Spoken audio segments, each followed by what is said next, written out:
आता आपण डोश्यावर लावण्यासाठी चटणी करणार आहोत। त्यासाठी आपल्याला हे 5 ग्रॅम मी धने घेतलेले आहे, 10 ग्रॅम लसूण घेतलेला आहे, अर्धा चमचा मी मीठ घेतलेला आहे, अर्धा चमचा मी जिरं घेतलेला आहे, 10 ग्रॅम चना डाळ घेतलेली आहे आणि 10 ग्रॅम मी मिरची पावडर घेतलेली आहे। 10 ग्रॅम मिरची पावडरच्या ऐवजी तुम्ही 10 ग्रॅम मिरचीसुद्धा घेऊ शकता, वाळलेली मिरची। आता हे सर्व साहित्य आपण भाजून घेणार आहोत।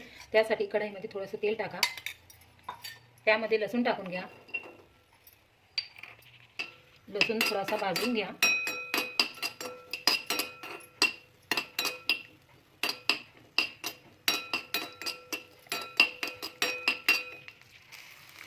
धने टाका, जिरं, हरभऱ्याची डाळ, कढीपत्त्याची पानं, हे 5 मिनिटं आपण भाजून घेणार आहोत। आता त्यामध्ये आपण मिरची पावडर टाकणार आहोत,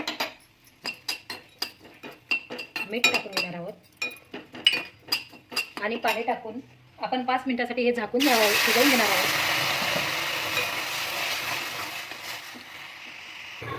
हे बघा आपली चटणी शिजलेली आहे। हे बघा आपली चटणी थंड झालेली आहे। आता आपण हे मिक्सरमध्ये फिरवणार आहोत।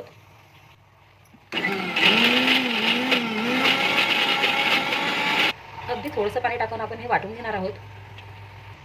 हे बघा चटणी आपली वाटून झालेली आहे।